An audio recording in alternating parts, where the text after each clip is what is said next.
Hello everyone and welcome back to Utopia. The other day a fellow colleague asked me to make a video about shift hours and what it constitutes to make a normal shift here in Germany.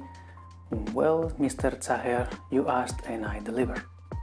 So today I'm going to talk a bit about how does a normal day look like. When does it start, when does it end, differences between different departments, differences between hospitals.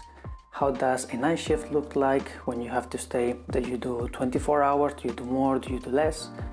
And just like I did with my previous video about money, at the end of the video I will explain my own case. I will say how it works for me, how many hours I work and how many shifts I do and how does that change in my lifestyle, and I will compare it with other professionals, other colleagues from other departments.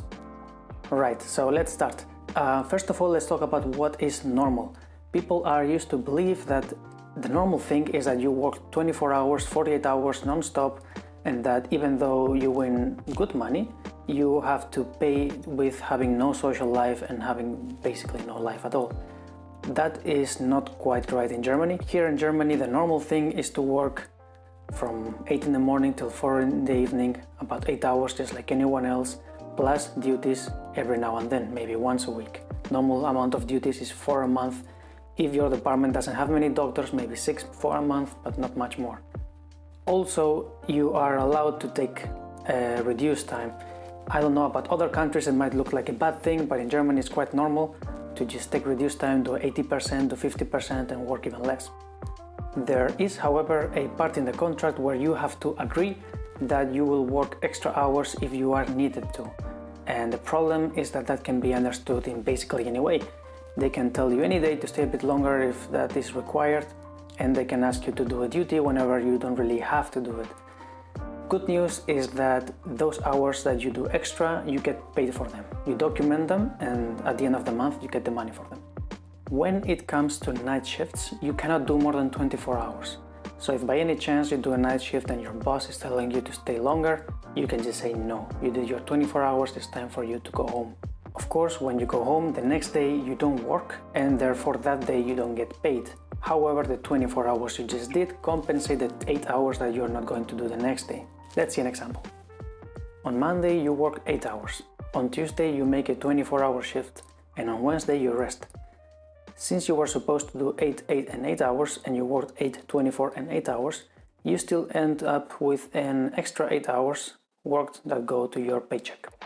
However, and this is very important, not all departments and not all hospitals are the same. Even inside the same hospital you can have very different departments. And what one department might understand as extra hours, other might not.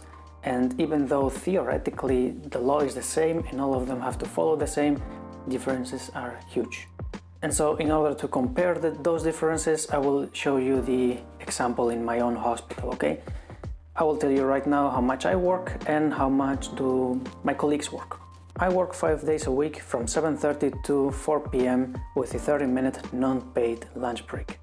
To this point it's fine. The unpaid lunch break is not cool, but it's not terrible. Other hospitals also do it.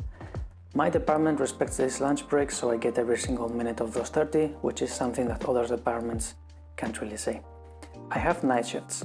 And that day I come at 11 in the morning to work and I leave at 8 in the morning of the next day, working 21 hours.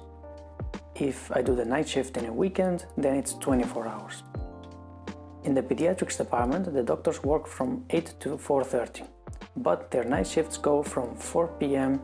to 8 of the next day, so they work less hours. How can they afford this? I suppose they have many doctors and can afford this kind of rotations.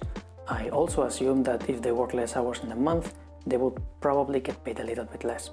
In the Department of Internal Diseases, however, they work every day from 8 to 4:30, just like everyone else. But they seem to have either too many patients or maybe too little doctors, because they all leave a bit later, about 5 or 5:30, and forget about their lunch breaks.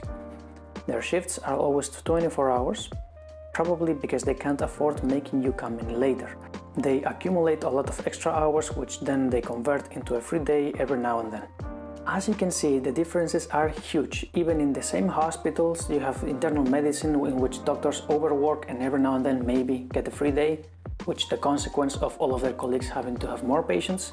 And then you have on the other side pediatrics, for example, in which the doctors have very easy night shifts. My recommendation to those of you who are about to start a job and are applying for a job is, if possible, to go to the department a couple of days earlier and ask the colleagues before you sign the contract, ask them how the shifts are done and how these rules are made, because as I said, it makes a huge difference. It might be the case that in your department they work either too much or too little to what you really want, and you have different plans for yourself. So that's it for today. I hope this video is answering the question that was written in the comment before. If you have any other questions, please feel free to ask them. I am reading all of the comments and I am answering them, so feel free, shoot.